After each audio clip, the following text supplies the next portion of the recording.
It is Steve, your friendly neighborhood lawn gnome, and no, your eyes do not deceive you. This is actually a comeback of another segment on my channel that had officially been retired in the end of 2020, but sometimes there are good reasons to just give everybody a nice little treat just because of the fact that there are things to discuss. So welcome to another sit-down special, and this is actually a follow-up that was done last year around the time when the COVID-19 pandemic had pretty much just started up in full force in the United States, and none of us really knew where it was going to go, but we were hopeful. And I thought that it would be really nice to just get some people onto the channel and discuss what was going on in their lives and what we were doing as people in general and YouTubers. And I had been talking to both of the people who were here the last time, and of course, one of them has returned. It is Gabby from gabbYAbooks. So let me just say, Gabby, it is great to have you back. Thank you. Thank you so much for having me back. I'm really excited to get to follow up on this conversation because I feel like so much has changed in the past year. So I feel like it's a good opportunity to get to revisit and reflect. Yeah, so much has changed in the world around us, and I think a lot has changed in regards to ourselves as human beings. And of course, Joann from Joannotations was supposed to join us as well, but she is actually dealing with a lot of things outside of YouTube. She has taken a step back, and she's really just wanting to handle the more important things in her life. And listen, that is something that I always appreciate, because YouTube should never be the end-all be-all of your life. Life is more important, and everything else should take a back seat. But we just wanted to say that we are thinking about Joann. We are excited to eventually, hopefully, work with her on another different show somewhere in the future, because she truly is a fantastic person. And I will say, it is also really nice because I have been checking out her channel. She has so much amazing collaborative content. And I really think you all should check out her channel, and there will be a link provided in the box below. But anyway, Gabby and I are here today to talk about life now after a little over a year when COVID-19 first hit the shores of the United States. And I gotta tell you, Gabby, it feels very interesting because a lot has happened, and I'm just really curious to see how it has affected us as individuals, people within our collective friend and family circles, but more importantly, what it's been like for us as content creators here in the community. Yeah, absolutely. I'm really, really excited to get to discuss. I think there's so many topics that you can breach, and that we're just barely scratched the surface in the time that we have. Absolutely. So when we take a look at where we were when we first did our recording the first time around, and taking a look at where we are now, a lot has happened. We recorded this before the unfortunate murder of George Floyd. We did this before we had that crazy presidential election. We did this before the uprising / insurrection on the Capitol. And we did this before we had a new president. And when we were originally discussing this, it was only a pipe dream. Before we hit the year of 2021, vaccines were released for emergency use by the FDA. So that's a lot to unpack, I would probably say, and I'm sure, Gabby, you would agree. Yeah, absolutely. So let me just ask you just a general question. After all of this that happened, how do you feel? It's definitely been overwhelming, I think, because there's been so much happening, and especially for me as a broadcast journalism major, I'm definitely spent a lot of 2020 in my classes following through some of those things and having conversations as it relates to some of the really big tides that have happened in the past year. And it definitely can be a lot, and I think that's why it's sort of important to have those spaces like your community here, like YouTube, or even just you know, whatever, like little niches, your friends, the people that you sort of come to, and to be able to talk with them, be able to have conversations with them, and to be able to sort of use that as a way to like decompress and also to learn from each other, I think, because it's definitely, I think, difficult to go at those things alone and to process it alone, because sometimes it's having those conversations that you learn from other people and that you're provided with different perspectives. And I think that's ultimately been like one of the biggest benefits that I've gotten out of the past year is I like started my RA job in August of 2020, and so I was working on a staff of like close to 30 other people, and we would have lots of conversations about different things that would go on, and it was really helpful to get so many different people's perspectives, not just people that went to my institution, but RAs that went to other schools as well that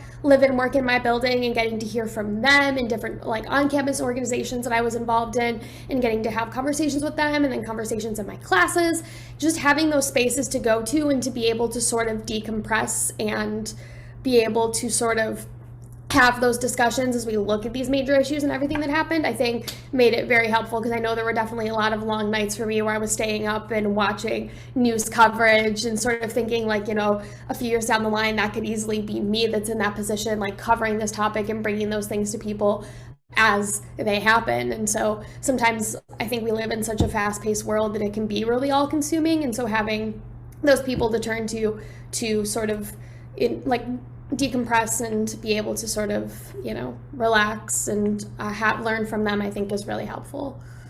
Great. So that actually is a very good thing that you brought up, because you were still very much into your education at your college. So as someone myself who actually works for a small college, it definitely wasn't something that I could really write home about in terms of how things were handled, because I was not someone that engaged with the students. I was someone that really works on the administrative end. So we pretty much were all working from home, and we actually still are working from home, because one of the funny things that actually just happened this week was the administrative offices in New York just officially moved house to a new location in New York City.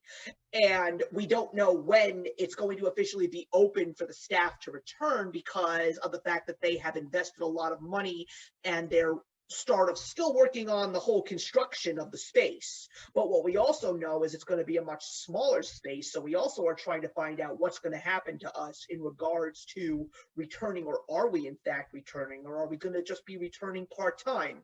I mean, look, one of the things that I learned about myself in the pandemic is the fact that I am more productive when I'm not around a group of people. The fact that I have 7 hours to myself in an empty house, I just get so much done. Whenever someone on my team needed me, I was just an email, a text, or a phone call away, and a Zoom call if necessary. And I also love the fact that I was getting more sleep. I loved the fact that I actually was able to get up early and exercise throughout this entire time. I actually expanded on my home gym, so now I actually have free weights. It feels so good to actually get a full body workout for the very first time in years. And at the same time, I also love the fact that I'm not spending so much money on commuting, but I really don't know what the future is going to hold for me in general. But what was it like as a student? Because my wife, being an elementary school teacher, her school was open because she worked for a private school. And I am just saying that she is counting the days down for the school year to be over, because it was so tough for her as a teacher. But what was it like as a student? Yeah, wow. What was it not like? I feel like there was definitely like a roller coaster of emotions. I feel like I have a unique experience in comparison to a lot of other students, because I'm living and working on campus. I know if you talked to pretty much any of my other friends, they've been at home taking classes over Zoom for pretty much the past year. And they have like a very slow sort of schedule, and there's like not much, you know, if I like follow up with them or catch up with them, they're like, I don't really have that much to say. So I'm the one that's inundating them with all these stories of like this like weird thing that I experienced while I was like working as an RA, and like this thing that my school did. I feel like my college, like at the end of the day, I think has done the best that they can to keep people safe. They were one of the first schools or first colleges, I think, in the country to make being vaccinated mandatory for all of us when we come back in the fall. And they now have like testing sites on campus, or they had testing sites on campus, but they also have a vaccination site on campus, so you can get vaccinated. Like I think they had like one of the dorms they did a pop-up at just yesterday, and then I think there's another campus building that's like normally set up for vaccinations, and so they've been really good at staying on top of that and addressing student concerns. I think inevitably some students are going to be upset because you now have two graduating classes that haven't been able to have an in-person graduation, and I know our graduations are known for being notoriously special and like above and beyond because we're a liberal arts school, so we always go above and beyond with being like super creative.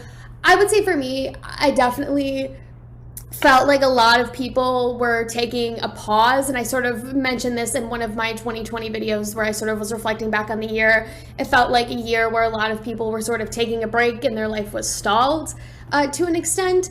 And I would say for me, like living and working on campus, I felt like I was constantly going and my foot was constantly on the gas pedal. I wasn't on campus for any of my classes. I had one class that I was on campus for in the fall, and there was like a few weeks that I wasn't on campus because I had to quarantine, and then there was just, you know, there was a whole bunch of like students in that class that just stopped coming, so our like class size got smaller and smaller even though our class was in person. And I haven't been back on campus since that class because all of my classes have been online for this semester. So as much as I've sort of been living in the Zoom universe as a lot of other people have, being an RA has kept me so busy because I'm constantly running around and doing things in the building and have certain expectations that need to be met of me. And so I feel like one of the things, like talking about things that you've learned about yourself, is just the extent of what it is that I can take on. I think I've gotten a lot better at scheduling and time management, and so that makes me a little bit more confident going into the fall, getting to take on more opportunities and things as I get closer to graduation so that I can enjoy what time I have left on campus and really take advantage of all of the opportunities that are given to me, the things that I won't be able to do once I like go out into the world and have a career. You know, I want to take advantage of the things that I can specifically only get access to on campus and on campus opportunities. So that's sort of what it's been for me. I think it's just been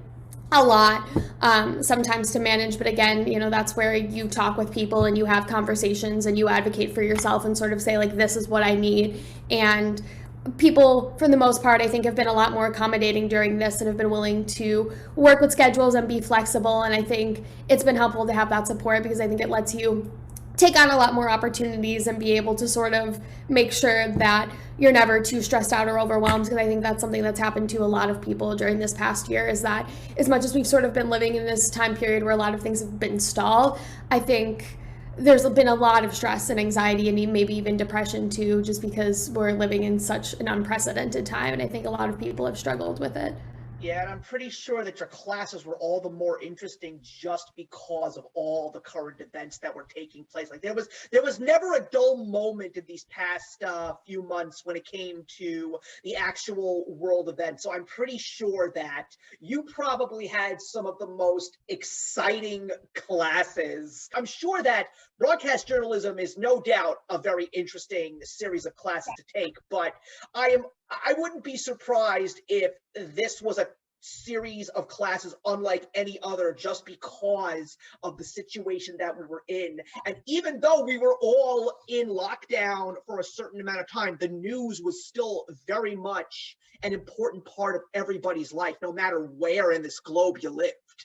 Right. I think for me, definitely like transitioning classes over Zoom has been interesting because I think a lot of our school, because it's a liberal arts school, and I may have brought this up the last time, a lot of what we do best is in person because you want to have access to like on campus resources, whether that be like equipment or like even just getting to be in a classroom with a professor and be able to sort of meet around a table and like have conversations and pass story ideas around as a journalist. Like that's just so much easier to do than being over Zoom, which is this sort of really awkward environment where you never know who's going to speak. A lot of people have their cameras off, so you're just kind of seeing like blank and empty squares, and it just feels sometimes so depressing and just like stalled because there isn't that like level of engagement. And I applaud my teachers because some of them have done a really good job in adapting to the Zoom environment and trying to make classes engaging. I will say, as it relates to like the current environment, I think the two classes that I'm taking currently that are for my major, which is an investigative reporting class and then a broadcast news writing class, have been super helpful at sort of tying into what's going on in the real world. So for like broadcast news writing, we're always working on writing stories that are based on what's actually going on in the news and working on writing in broadcast form, which is a lot more condensed and a lot more casual than I feel like writing for a newspaper would be.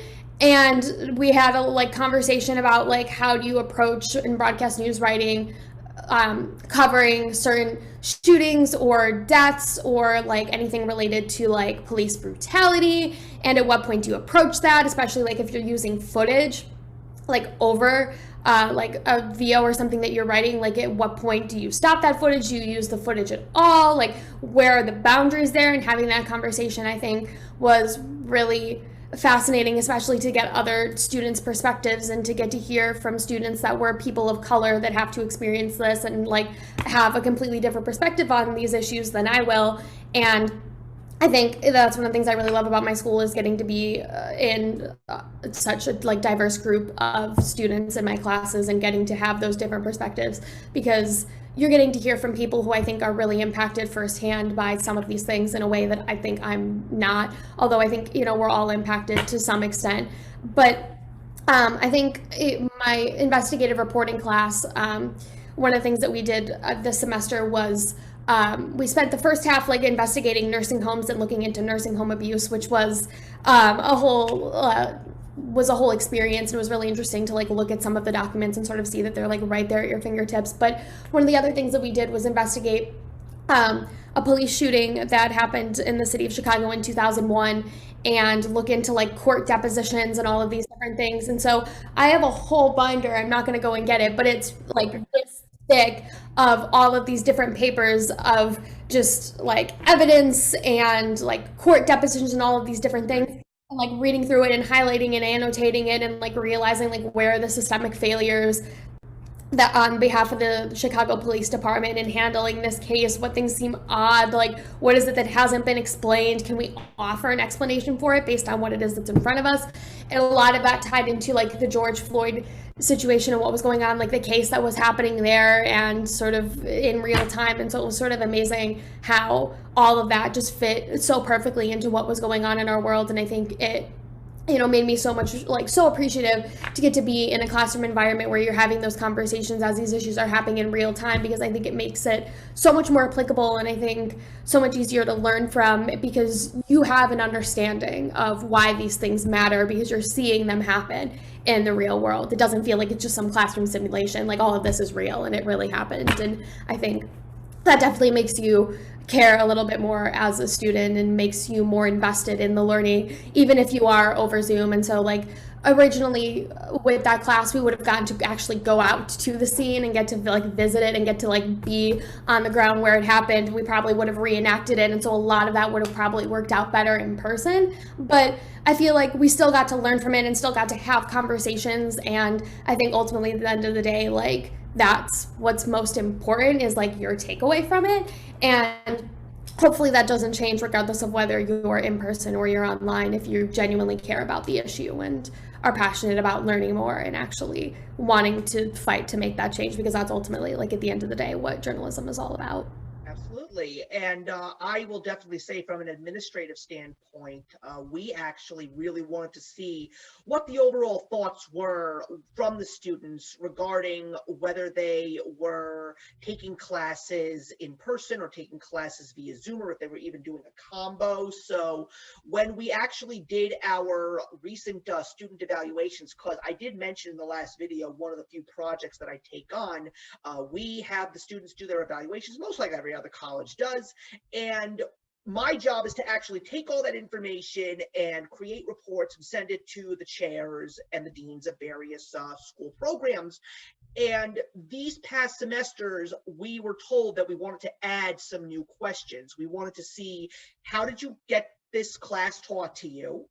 And what did you think about the use of the technology. And there was definitely some interesting feedback because, you know, I'm not saying that I'm a nosy Nancy over here, but I do like to see what I can actually see, because sometimes I like to reiterate this when I'm talking to chairs or when I'm talking to my employers and whatnot. And one of the few things that I noticed was, if it was a class that really involved lab usage or even specifically math, a lot of the students really felt that they lost a lot of ground when they had to take these classes via Zoom. And I actually would agree with that, because look, I was never a good math student, but math really, believe it or not, you could learn the methods on a Zoom call, but when it comes to math, and especially when it comes to science as well, there's a lot more engagement that really needs to be taken place. And the same could be said about even my own field, information technology. Even though it's using of computers, still, when you actually are able to sit with a professor and really go over everything, you gain a little bit more. But when it came to things like English classes and history classes and even business classes that involved mostly lectures, students really liked learning via Zoom, because they didn't like the fact that they had to get up and go like on a distant trip to get to their classroom. So it was definitely an interesting thing. It seemed that when it came to the flat out lectures, students appreciated working from home. And that was actually something that we did not anticipate. So that's really something that I hope that my school learns from all of this. Like, you know, especially when it comes to someone who also has to help with crunching the budget sometimes, you know, to see where we could actually save money, not necessarily for the reasons of cutting corners, but like, you know, the famous line, work smart, not hard. You know, let's find ways that everyone really believes, oh, this methodology in regards to teaching these series of courses works, but it may not work for this group. So how can we find that balance? How can we find that happy medium? Right. I think like definitely this has sort of been one of my big takeaways as we get closer to normal, which is that there's been a lot of like changes that have happened in this pandemic period that I feel like shouldn't, or at least I hope won't completely disappear, because I think there's a lot of people who've sort of benefited from some of the online classes. Like I know for me, like definitely there's some classes, like I mentioned with my investigative reporting class, that probably would have worked better in person, because there is like a lot of hands-on components, and there's things where like actually getting to be at the scene and getting to visualize it, I think is really helpful when you're considering like how the situation unfolded and missing pieces and all of that. But speaking to like labs, I had a science class that I had to take this semester that was a genetics class. So like we were talking about like the vaccines and talking about like COVID, because we had like a whole section where we talked about like mRNA and all of that. So that sort of went into discussions about the vaccines and everything. And even like we just did like one of our final labs was looking at PCR testing for coronavirus and all of that. So like a lot of that was really applicable to what was going on in the world. But that class was entirely virtual, and then we had online labs that we needed to do. And so I'm not a big science person. Science has always been one of my least favorite subjects. I'm definitely much more of a reader, as my channel name indicates. And so for me, like, there's definitely some labs, like one that we did in the very beginning of the semester that like did not work very well online, but the rest of them, it was nice because it sort of eliminated that human error that can happen when you do labs. Like when you're having to like put all the samples together and everything, like it's very easy that something goes wrong on your end, and so you don't get the results that you want. And doing the online lab, everything was done for you, so you just had to analyze the results, or you know, like you were running simulations, but generally like if you're counting and like doing everything properly, you're going to get the results that you need. So like that human error is significantly eliminated. And so I personally liked that because it made my experience a little bit easier, and I think the class would have definitely been harder had I been actually having to do it in person, and maybe more stressful. So I didn't mind having the class over Zoom, even though it was a science with lab. And I think another science class I'm taking next semester that is also a lab is also going to be over Zoom, despite our college trying to move more in person by requiring everybody to be vaccinated. So it's definitely interesting. I know in general, there's been a lot of students that have been upset with having the whole online learning experience, because I feel like our school, so much of what we do, again, is based in person. So there's a lot of people that feel like they've really missed out. But I think that there are a population of students out there that have benefited from the online classes, that appreciated having it. I know being an RA, like having classes over Zoom has made my life so much easier. and I think has made my work schedule a lot more flexible and has made it a lot easier for me to like be in the building, but I can still like be on class for Zoom. So like if something happens that I need to deal with, like I'm still here and all of that. So it's helped me. And so I think like that should definitely be considered as colleges like look to move towards being more in person, as like what classes can benefit from being on Zoom and keep things sort of the same, because I think there's a lot of good things that have come out of this period in terms of like the way that we connect and all of that. Because, you know, it's been nice because I don't get to see a lot of my friends back home, but now we can just hop onto a Zoom call and talk. And as much as like the Zoom calls can be annoying and can be like you want that in-person interaction, I think for a lot of people it's been like for a family Christmas just this past year, I got to connect with family that lived in other states that wouldn't have come in for Christmas if like we had been entirely in person, because they just have different family in other states, and our families become more spread apart as the years have gone on and more people have gotten married and just sort of moved away. And so for once, like, you know, we weren't able to meet in person, but I was able to have like a cousin from Arizona like hop onto a Zoom call, and that was so nice because like normally that's family that you rarely ever see if they just like don't come in for whatever reason. So I think things like that are definitely something that I'm sort of grateful for as part of this pandemic experience, as much as all of it has been, you know, really terrible and there's how many countless amounts of lives that have been lost. I think you gotta try to find the optimism situation, because otherwise it can be really stressful and all-consuming. And so sort of finding those good things to reflect on and trying to maintain those things then is nice. Yeah, I mean, it's so funny that you mentioned that, because I actually was just sent an invitation to one of my cousin's weddings over in Israel. So it's going to be over YouTube. And that's going to be a very interesting experience, because I never actually attended a family gathering outside of just like a quick Zoom call, because that was definitely one of the few things that happened that I'm sort of glad is sort of going away. And that is the fact that we will not have to celebrate holidays and birthdays over Zoom anymore. That was just so weird. But in what you just said, you mentioned a very key word, which is exactly what I want to go into next. And that, of course, is the vaccines. The vaccines are here. As a matter of fact, some very interesting news just dropped over the last 24 hours, and that was the fact that the Pfizer vaccine is on the verge of getting FDA approval, meaning that it's not necessarily going to be something that shows up just in vaccination stations run by state and local governments. It's going to be something that you'll be able to find in drugstores. It's going to be something that you're going to be able to get from your own doctor, because I think what the problem is right now is, while it's great to hear that the vaccination numbers are going up, I mean, just the other day, they announced that San Francisco might be the very first big city in the United States to reach herd immunity status. That's amazing. Absolutely amazing. But I think there's still a lot of hesitation, just because, I don't know, it could be either because, unfortunately, you know, there are still very much people in this country that are anti-vaxxing.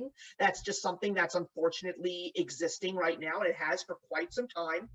But could even just be something as simple like, I just don't want needles in me. People just don't like needles. But as two people who are talking today, who are proud to say that they are fully vaccinated, I would really think that it would help, especially anybody that watches this. What was the experience like for you when you got your shot? Because what is the one thing that's very nerve-wracking to some people is the side effects. One of my coworkers actually reached out to me and asked me about my experience, because I got the Johnson & Johnson vaccine. So I got the one and done the week before it went on pause. And now it's back on the market. But of course, there's a little bit more knowledge that we've gained here because of that rare condition, strangely enough, in women. But please tell me about your experience. I think everybody would love to hear about this. I mean, you're also able, if you want to, talk about what it was like to get COVID tested, because I got COVID tested twice. I'm sure you've been tested many more times than I have.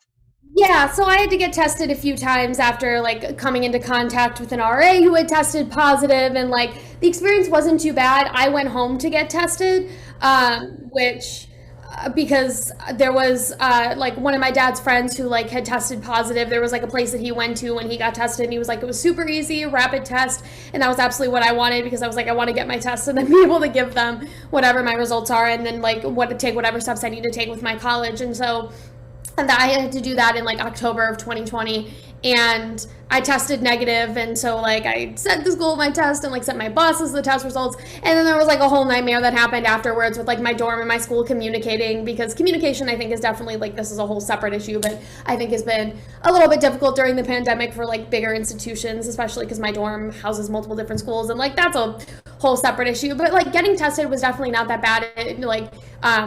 And I think a lot of people have experience with having to be tested, and it's just like, the swab up the nose, and it's slightly uncomfortable, but then, you get your results in like 20 minutes or 25 minutes, and there you go. Getting vaccinated was definitely an experience. It took me a while to find an appointment. That was definitely one of the things that I think has been so interesting, is that at least it feels like in the city of Chicago, it went from like, you're struggling to get appointments and you are like frantically waiting for them to release more, and now it's like there's opening a lot more walk-ins, and there's definitely like appointment, like if you wanted to get an appointment right now, you pretty much would be able to, from what I've seen. So like that change has been really interesting. But for me, when I got my first appointment, I had to wait in a queue for like 90 minutes, a virtual queue. To make an appointment through Cook County, because I had registered with them at some point, I think, in the beginning of when they started to really like release the vaccines and all of that, because I work as an RA, so I like fit under I think some housing section of the like whatever the sort of like 1A, 1B, all the like tiers were. And so I was able to get the vaccine, I think, earlier than a lot of my other friends, because of my working situation, I qualified earlier. And so I had applied through them. And so that was ultimately where I was going to go to get the appointment. Although I know a lot of people went through Walgreens and there was like different options available to them. But yeah, it took me about like 90 minutes to get an appointment, and I got one like just 20 minutes, I think, west of me in Forest Park. And so it was basically this abandoned Kmart that they had turned into a vaccine pop-up. And so the whole process, though, was like pretty simple. Like you are given, like when you sign up, you're given a QR code, and you have to have like, a driver's license, and if you have like an insurance card. And then I had my building ID with me because I needed that to like get back into the building, but also like as proof of like I'm an RA, it says so on this card, all of that, which I didn't even end up needing, but you never know, depending on where you're at, they may require that, so it depends. But yeah, I just sort of like had these lines that I walked through, like almost it felt like, when you're queuing up at a convention, like it felt like being in like the basement of the Javits Center. And like, cause and I'm just making that comparison now, but I remember like being in the basement of the Javits Center queuing up for BookCon in 2017, like it felt almost like that, like the way that the little rails and everything were set up. And so you show them the QR code, they let you in, and then I got my temperature taken, and like you sit down at one station and you basically have them read off a whole bunch of information about whether you're basically they're trying to determine whether you're going to have allergic reaction or not, or experience of having an allergic reaction if you've had COVID before, all of that. And then I went and like made my second appointment the first time around that I did this, and then you like sit down and they put the needle into your arm. It's like, it's a small pinch, but it's all good. And then you like wait for 15 minutes, and I had to self-time. And then like once you're done, you're out. And so the first time around, my arm was kind of sore and I was maybe a little bit tired, and it wasn't too bad. And then so it was like the general, I think symptoms that a lot of other people had experienced. Round two, I went to the same place and had the appointment, obviously pre-made for me, so I was able to go in and do that. And it was the same thing, like wasn't too bad of a process. However, the symptoms were not great. I think a lot of it was like definitely the anxiety. I think I don't know if you can I always make things worse for myself in a lot of these situations, but like it was not great. So I was feeling like fine, again, the sore arm, all of that. Around like 1:30, so I got like my second dose on a Wednesday, and so like then at 1:30 a.m. like on a Thursday, I woke up and I was like, here we go. I could feel like the fever and chills and all of that, and I was like, oh no. And I just definitely had a hard time like falling back asleep and all of that, and so I was up at like 6 a.m. and tried to take a shower, and then I started driving. Like I was a mess. It was not great. and I had pretty much like 101 fever throughout like most of the day, and Tylenol was the only thing that kept it down. I think what was worse for me is that like I had 5 Zoom calls that I needed to be on that day. Oh no.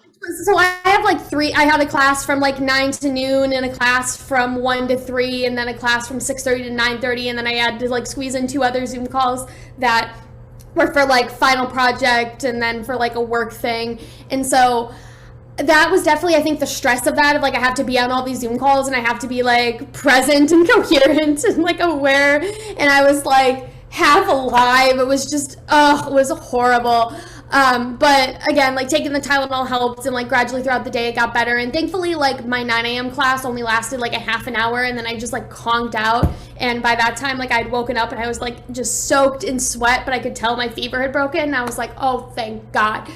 And so, yeah, it wasn't, the second dose was definitely, it was not a great experience symptom-wise. But again, like it was only 24 hours, and by Friday I had woken up and I had felt fine, and then I was pretty much good from that point on. So I would definitely say, like, if you haven't gotten vaccinated yet, do it. Like, I know for me, like, it was mandatory, and my campus announced shortly after I had gotten vaccinated, they were going to make like getting the vaccine mandatory, and that they were going to start vaccinating students on campus. So if you're a college student, it's inevitable that you're probably going to end up needing to get vaccinated if you want to go back on campus.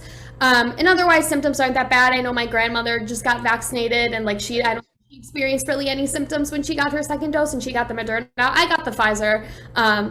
So I mean, there's that. And I know like younger women too have experienced more symptoms too for like whatever reason. So I kind of was expecting to be hit with it. It was just unfortunate scheduling wise. So I think, you know, especially now that summer is getting closer, like it'll be easier for people to sort of schedule a vaccine appointment and sort of know like if they're going to experience symptoms, that they can have those like 24 hours to like conk out, watch some Netflix, like have a cup of chicken soup, you know, like I fortunately wasn't able to, but I powered through and I made it, and I'm out the other side, and I'm now officially fully vaccinated as of May 5th. Has been 2 weeks since I received my second dose. So very grateful and very happy to get to like go out into the world this summer and get to see friends and get to obviously do so safely. But yeah, so my experience really is a story, I'm not gonna lie. And the first time that I got tested was because of the fact that my community actually was asking people who were not even having any issues, you know, please come down and please get tested, because this was around the time when the governor was basically saying, you know, we're splitting up New York into various regions, and we're going to start opening the regions up when we reach a certain percentage point in regards to the infection rate and the hospitalization rate. So the local communities were saying, we'd like you all to get tested so we can improve on the statistics. So my wife and I did a nice little service to the community, because we obviously wanted things to start opening up again. And yeah, that experience for the first test was weird. Like I really felt that they tickled my brain, and like I forgot how to do math after that. But the second time around was actually a COVID scare, because there was a day where I just did not feel 100%, and I'm pretty sure that it was a common cold. But because of the fact that this was in early September now, I had to take a survey before I actually had to go into the office, because I was going to the office once or twice a week. And I stopped doing that because of the fact that nothing was really getting accomplished. Like nobody was really coming in, not even my boss was coming in. And so I just said, there's no point in me doing this anymore. But anyway, in the survey, it basically said, like, in the last 14 days, have you felt so-and-so symptoms? And I'm like, well, I'm not going to lie about this. Yes, I did. Because of that, my doctor said, you can't go back to your office until you get another COVID test. So I got another COVID test, and it ended up being negative, which is great. But fast forward to February of 2021, and that was when my wife officially got vaccinated, because she was a teacher. So teachers were one of the first groups in New York to get vaccinated, and she got the Moderna vaccine. One of the other things that you probably don't think about much because you're not at that stage in your life, one of the other crazy things that was going on during the pandemic was everyone and anyone who was a homeowner was refinancing their mortgages, because mortgage rates were plummeting. So we started refinancing our mortgage in August of 2020, and we finally got everything done close to the beginning of March. The day that we had to sit down via Zoom with a lawyer to sign the paperwork and get it out and close the deal, the day before, my wife got the second shot. So she was literally like the Walking Dead, sitting on the couch with me, talking to the lawyer, and the fact that she actually managed to deal with this whole thing like a trooper, I was so proud of her, but she felt right as rain the next day. So now we're going into April, and in April, that was when Easter and Passover were taking place, and completely out of the blue, because of the fact that at that point in time, both of my wife's parents, her grandmother, and herself were fully vaccinated, her parents asked, would you like to come to our house for the first 2 days of Passover? They're like, we're willing to risk it even though you're not vaccinated, but you're going to be a little bit safer.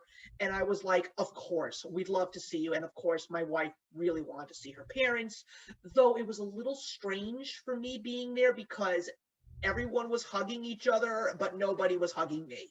Because they're like, we just don't want to risk it. Because one of the few things that we do believe is even though you're vaccinated, you know, there is a possibility that you can still catch it and you can spread it to someone who's not vaccinated. I know people who don't believe in that, and I think that that's completely insane, but I believe it. So yeah, it hurt a little bit not being able to make physical contact with people, but you know, every cloud has a silver lining. We come back home, and the announcement is on Tuesday, if you are 30 and above, you officially can check in and get yourself a vaccination appointment. So, of course, I get on the state website, and I actually get an appointment in less than 15 minutes. Crazy. Nice. So I get an appointment for April 15th at a community college about 45 minutes north of me, no big deal, and I was going to get it around noon. And all of a sudden, my very good friend gives me an email 2 days later, and he says to me, Steve, my local drugstore, which is in an area that I used to live very close to when my wife and I had our one-bedroom apartment, he said, my local drugstore just got a massive shipment of the Johnson & Johnson vaccine, and they're taking appointments. If you want to see if you can get an appointment earlier for the Johnson & Johnson, try and go. Here's the link. I got an appointment for Monday, April the 5th. Which was a perfect day to get it because I was already taking that day off. It was the day after Passover ended. But the day after, my wife was going to be off from school because of the fact that her school was opening up the building for all staff to get tested. And they said, if you have a spouse that wants to get tested, your spouse can come and get tested too. So we decided that we were going to go to her school building and have the both of us get tested. So the appointment for the vaccine was the same day. And so I was like, you know what? I'm not going to go get tested. I'm just going to go get that vaccine. But I didn't cancel my original appointment until the shot was in my arm. So I was extremely nervous because I wanted to make sure I had all the paperwork. I wanted to make sure that everything was going to go smoothly. I'm very good with needles. I say this to every person who wants to take blood work. Give me a flu shot. I'm like, you can shoot me with an elephant tranquilizer and I'll be fine. Needles are not a problem with me. So yes, they give me this little egg timer after I officially get the shot, sit down in the corner, 15 minutes, hear the ding, go out. My best friend actually ended up getting the vaccine on the exact same day in the exact same place, but at 8 o'clock in the morning, I got mine at 4 o'clock in the afternoon. So of course I call him up, and it felt so weird to say that we officially were one and done. But then of course, you know, knowing what happened with my wife and also knowing what happened with some of my friends and some of my family that got the Moderna, I was like, okay, bring on the side effects. Let's see what happens. So I wake up the next morning and it's a work day. I'm feeling okay. I have a slight headache and my upper shoulders were a little bit sore, but I decided to take a Tylenol and also do a nice little natural suppression of a headache. I don't know how many of you out there know, but a great natural way to cure a headache is a glass of orange juice. It really does help. So yeah, it helped. I was feeling good, even though I still had a little bit of a twinge up there. So then we're getting to the 24-hour mark. So we're talking about like 1:30 in the afternoon, close to 2 o'clock. I'm starting to feel some things setting in. I'm starting to feel some aches. I'm starting to feel a little bit of chills. And of course, I have a thermometer with me and I take my temperature, and my temperature is now over 100. But the weird thing is, my body felt sick, but my mind did not. So the funny thing is, in my room where my wife and I have a little office, around that time is when the sun starts beaming into my window. So that's normally when I close the window and close the shade so I just don't have sunlight on me. But because of the fact that my body was feeling all those aches and chills, I kept the window open and I was literally sitting in the beam of sunlight. And let me tell you, it was one of the most amazing feelings of my life. It felt so pleasant because it was suppressing the chills, which was amazing. But going on further into the day, I see my temperature go to about 102. But I'm still feeling okay. Like, I literally went and took out our George Foreman grill. I grilled up some hot dogs and burgers for me and my wife for dinner, and I ate everything, no problem. But I said to my wife after dinner, you know what? It's 7:30. I'm just going to go upstairs and I'm just going to sweat it out. That's it.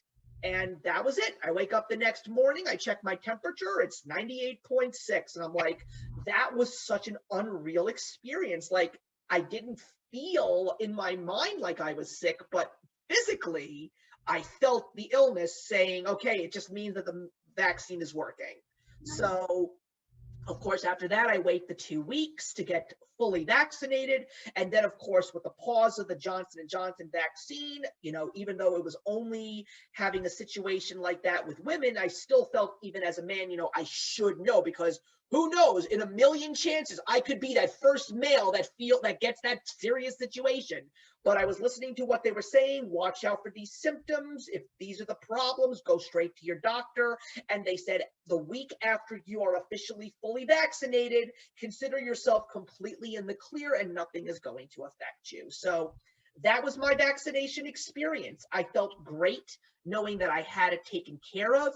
I'm just glad to know that as of now, I have actually gotten to see my brother-in-law. I got to see my very good friend. I am glad to know that on Memorial Day weekend, my in-laws are coming over. It's going to take a little while to see my parents. I will say that it hurts a little bit knowing that I cannot spend Mother's Day with my mother, but it's a good thing. It's because of the fact that over the last couple of weeks, my sister had her second child.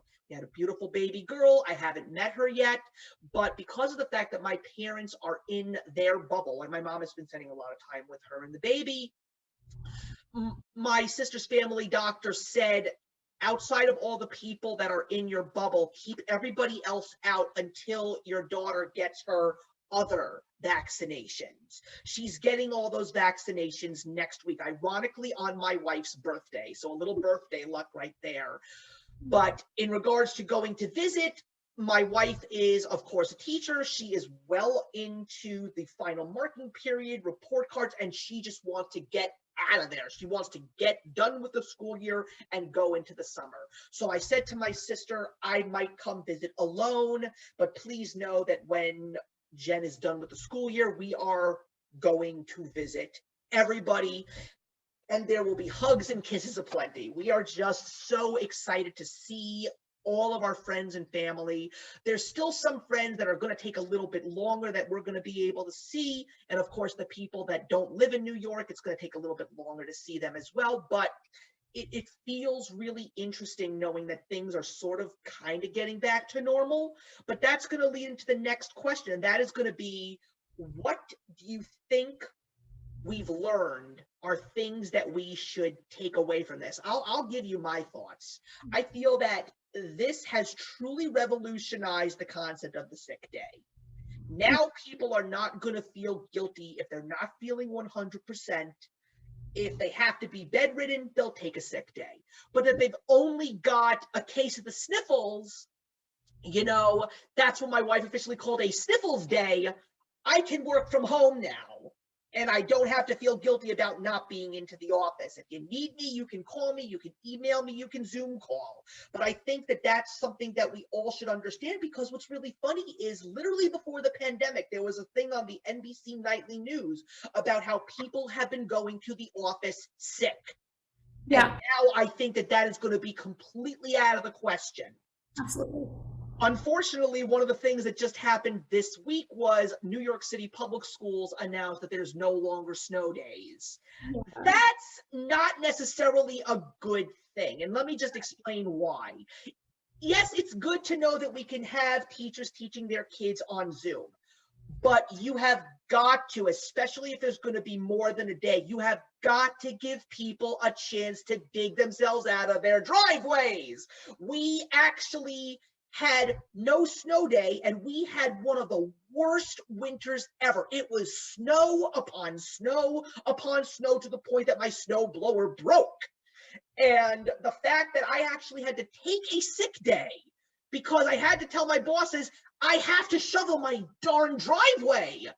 You've got to at least give people a snow day for the purposes of shoveling. There's something exciting, like as a kid, like remembering snow days and being like, seeing like all the snow falling and then being like, I don't think we're gonna have to go into school. And then you have the snow day and it's just like, again, a day off. Because I think, like, especially for, like, now as a college student, like, I don't think snow days really are a thing for us. Like, they don't really happen unless it gets like really obnoxiously cold in the city and you have like 20, 30 degree weather, because then you can like, or like below zero, because then like you can't have college students walking like 10 minutes to like campus buildings and all of that. So like in rare instances, a snow day may be something that like is pertinent to us. But like even as just like a grade school or like a high school student, the idea of like a snow day and getting to sit home and getting to just have the day off, and it's like an extra day to like catch up on homework. Like sometimes you need that, because being like a high school student a lot of times is really stressful. And so like having just that mental health break, and again, like I'm helping my parents like shovel the driveway too, and like, you know, I also have dogs, so I'm like making sure I'm like letting them outside but making sure they're not staying out too long and all of that. Like there's something about a snow day that is like so exciting and special, like when it comes around, as much as it is like, you know, stressful. And also just for speaking things too, you know, that having to just immediately like force everyone onto Zoom and be like, well, learn online instead is, it's you know, because especially then if teachers aren't expecting to teach online and then they suddenly have to adapt everything, like that's, you know, I don't know if that's more weight on them. I can imagine having to make rapid and quick turnarounds. So I like, yeah, I 100% agree with you that like, I don't feel like we should just completely get rid of snow days. I don't know what like our high school or anything has done. I know like we're pretty flexible about snow days and they happen. Yeah. Like what it takes for them to call a snow day sometimes surprises me, because there's been like, I remember there was like instances my senior year of high school where we had like so many snow days, and there was a few of them that I was like, these were not necessary, and then there was ones where they were, and I was like, we are starting to pile up. And then like worrying about graduation and having to move graduation back and when are we going to grad, and all of that was an issue at the time. But like again, as seniors, we don't have to make up days of school, whereas like everyone else did, and so that was yeah. And there is a difference between the New York City system and the New York State systems, because those follow their own districts. And, you know, I may be someone who works in Manhattan and my wife works in the 5 boroughs, but we live in an area that is known as the snow belt. So if the weather report says that Manhattan is going to be getting 2 inches of snow, there's a very good chance that our area is going to be getting somewhere between 4 to 6. Yeah. So that's another difference, because also private schools, I feel, will not necessarily follow the New York public school system. It's just because of the fact that the New York public school system is, most of the students, they're not being driven to school. They're probably not even taking buses. They're taking public transportation. They're actually walking to school. So it's a little bit more of an easier way for kids to get to school, especially if they're living in Manhattan. But you know, when it comes to a private school that's like, let's say in Queens or the Bronx, there are people that are coming from Westchester County. There are people that are coming from Long Island. Even in places like the Bronx, there are people that are even coming from New Jersey. So it's not the same.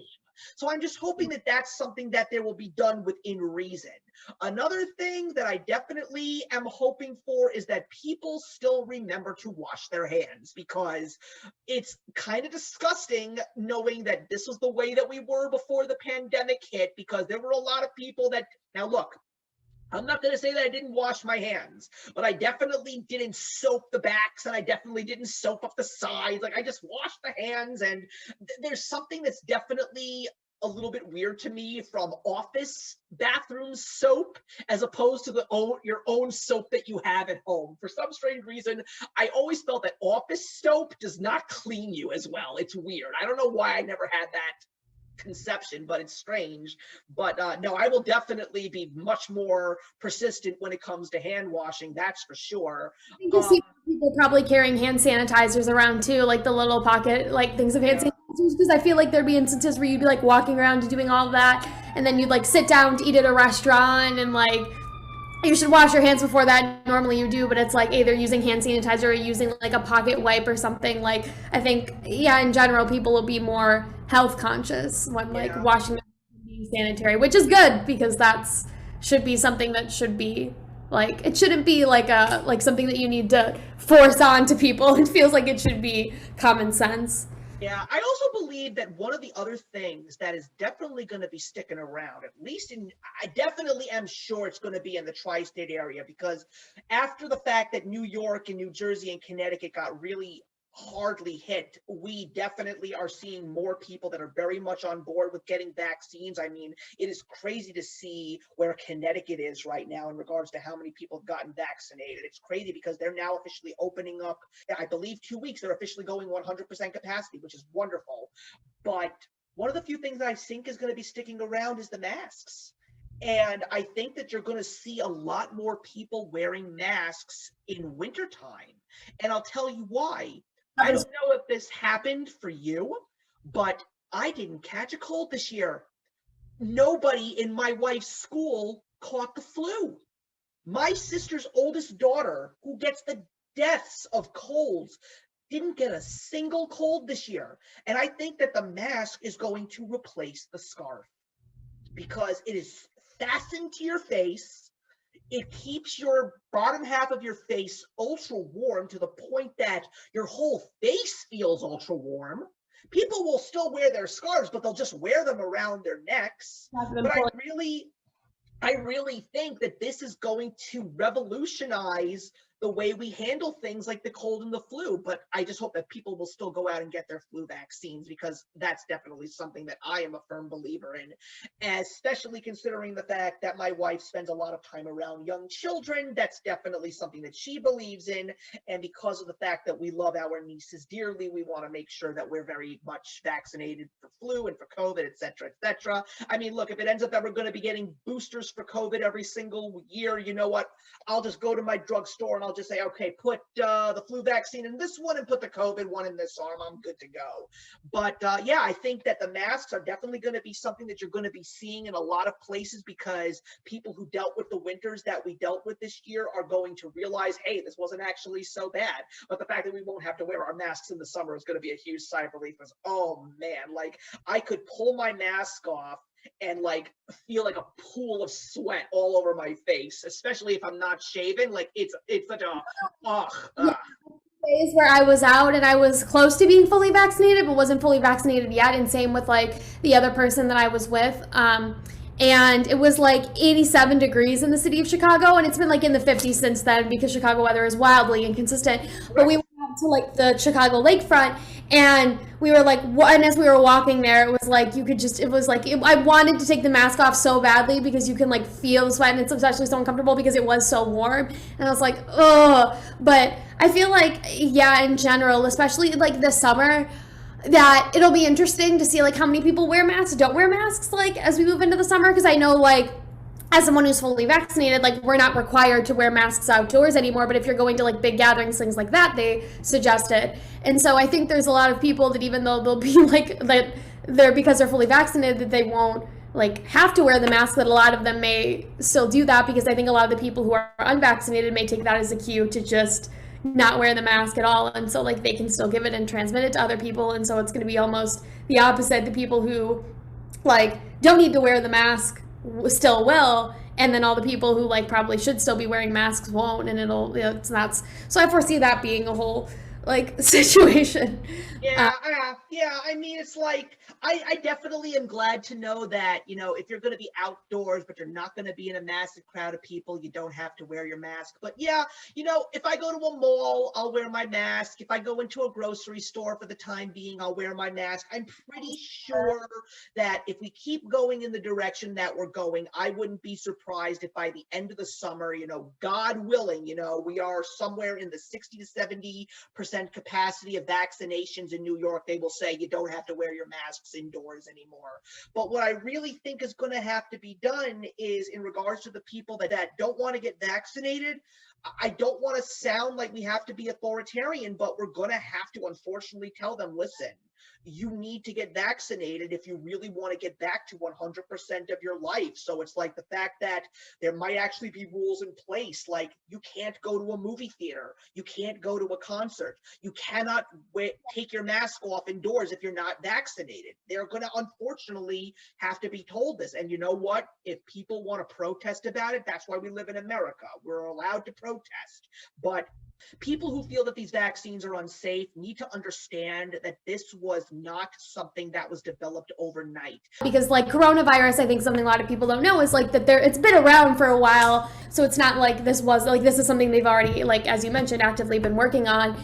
And the process of fast tracking it just meant they were doing several steps simultaneously rather than going through all of the red tape and the regulations. Like, it just expedited that process. It didn't mean that it was necessarily unsafe or that it happened too quickly. It just meant that they, all the things that would normally obstruct them from getting it out to people quickly, they were able to bypass, which is great.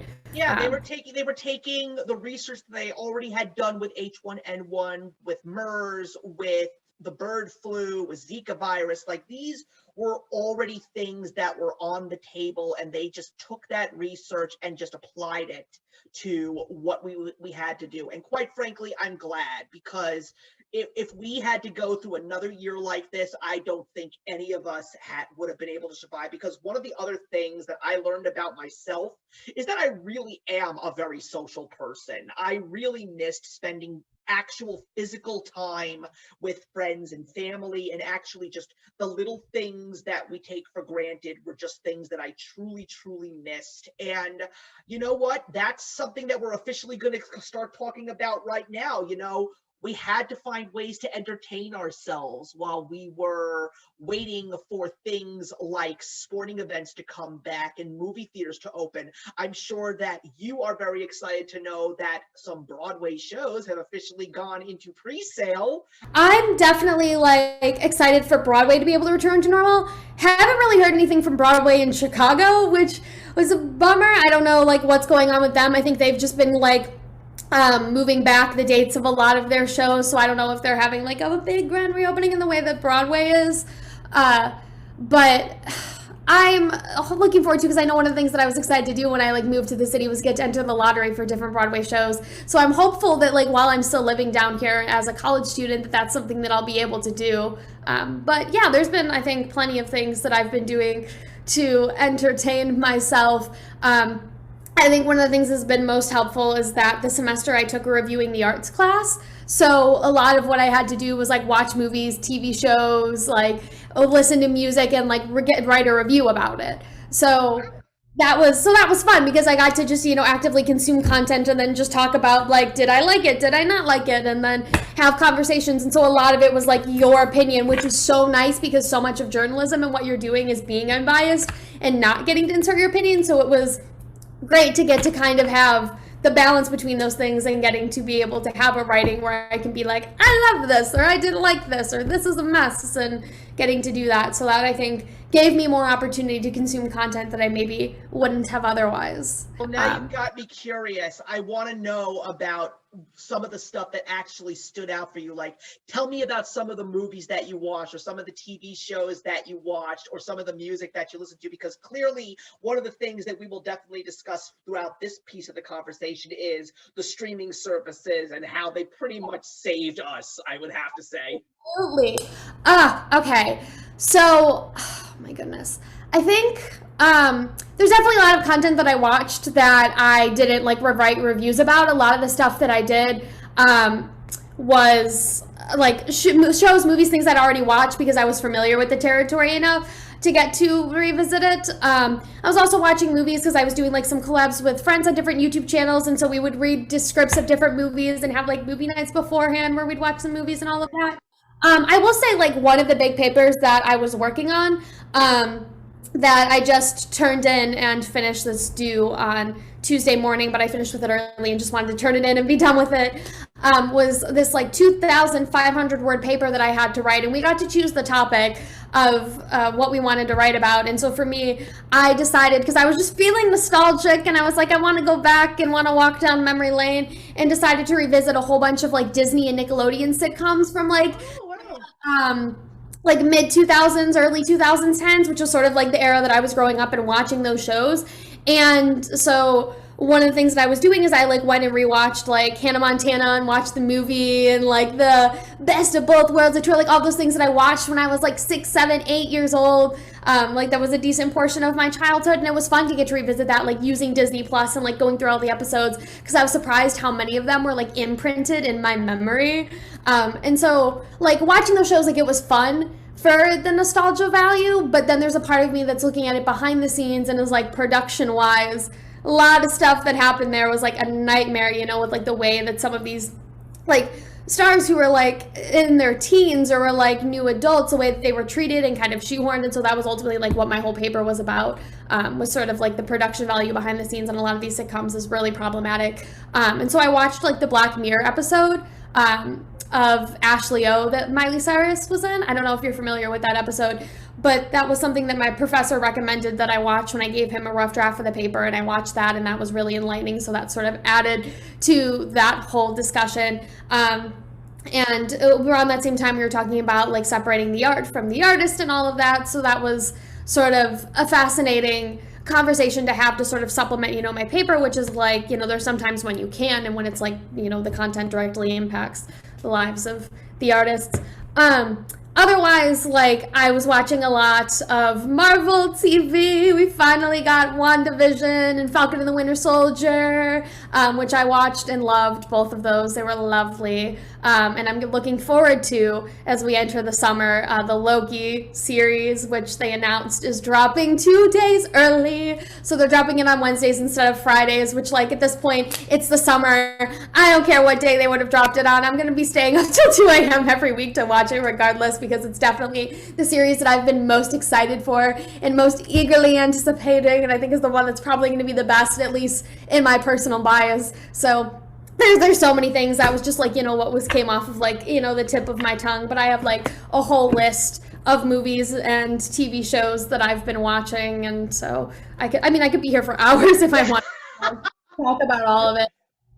Yeah, that's great though. Yeah, you see, you have definitely gotten a little bit of my attitude about the infamous, now in full force streaming wars. Like, see, Disney Plus I don't have, and as I always say to so many people, the reason why I don't have Disney Plus is because my Disney Plus is literally right behind me. There's my Disney movies up here, my Star Wars movies all the way on the top, and behind me in the couch are all the MCU Infinity Saga film. So I love my physical media. So I really don't have any incentive to do anything like getting Disney Plus, except for the fact that those shows are really popular. But I don't know if they're going to make it mandatory viewing where you're going to be like, you're going to go into the movies. Like, I know Doctor Strange and the Multiverse of Madness, when that comes out, may tie into like what happened in WandaVision, all of that. So I think they're going to end up tying in. So I think, that's why it's the necessity to want to encourage people to buy into it and to watch it. And, I don't own any of the movies. So for me, like, I think I got Disney Plus like a few days after it went live and made available to everyone to purchase in 2019. So yeah, I mean, I know that it would be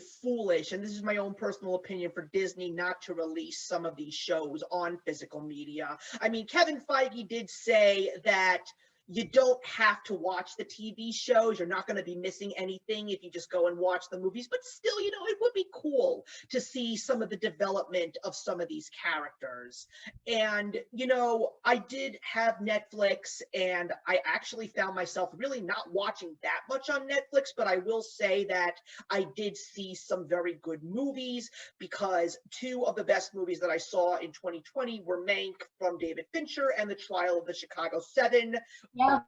Sorkin. I love those two movies. I'm hoping they come out on DVD. I really, really do, because I am an Aaron Sorkin fanatic. I love the way he writes, and I watched his very first directed film, Molly's Game, with Jessica Chastain, and I love that movie so much. I'm a big fan of Newsroom. Aaron Sorkin is like I love Newsroom.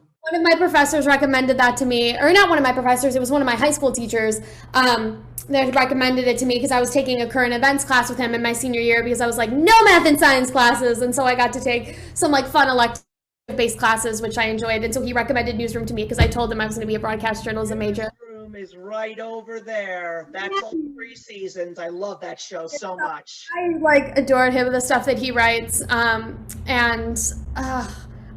Trials of the Chicago 7, I was shot like in the fall, I think, of 2019 when I was first on campus. So there was like people, I don't know if there was like someone that I went to Columbia with who like was walking across the street and they like ran into Eddie Redmayne as he was like filming the movie, and I was like, that's crazy, because like all of those people were like down and filming like in Grant Park, which is like not even like, I mean I could walk there in like 5 minutes if I wanted to where I'm at.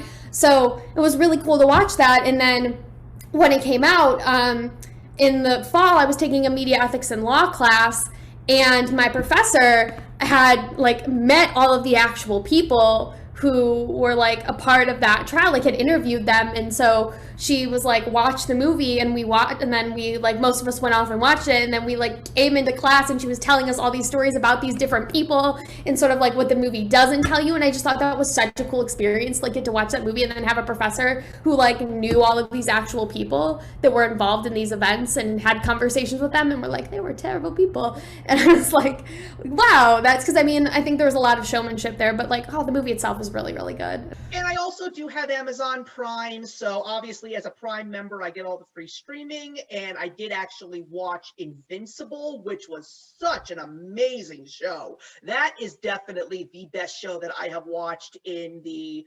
2020-2021 television season. So beautiful. And so I'm also a little bit sad that I don't think this has ever actually happened in my history as a television watcher, but this year, 3 shows that I watched are officially coming to an end.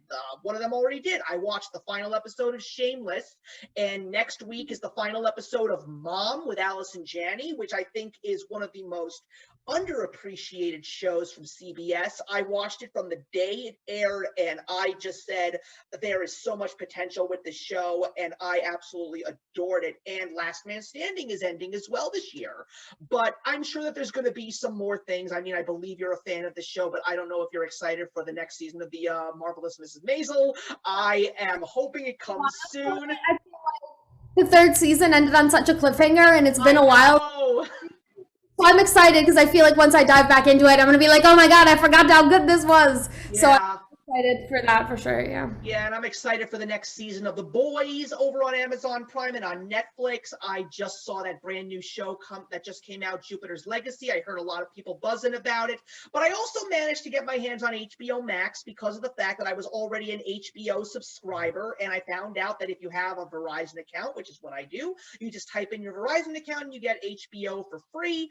I personally am glad that I went the HBO Max route because of the fact that they were doing a really cool thing. I like the fact that they said, yeah, our movies are coming out in theaters this year, but on the exact same day, we will be dropping the new movie on HBO Max for 30 days. So we got to watch Wonder Woman 1984, which I personally had a very good time with. I liked it. I know there's a lot of people that went back and were like, that movie was yikes. And the more that I had conversations with the people, I was like, yeah, there were some things about it that were a little bit weird, but I had fun watching it. And Pedro Pascal was fantastic. He was say something about Pedro Pascal. Let me say something. What I really loved about Wonder Woman 1984 was it gave me something that we don't even see much in the MCU world.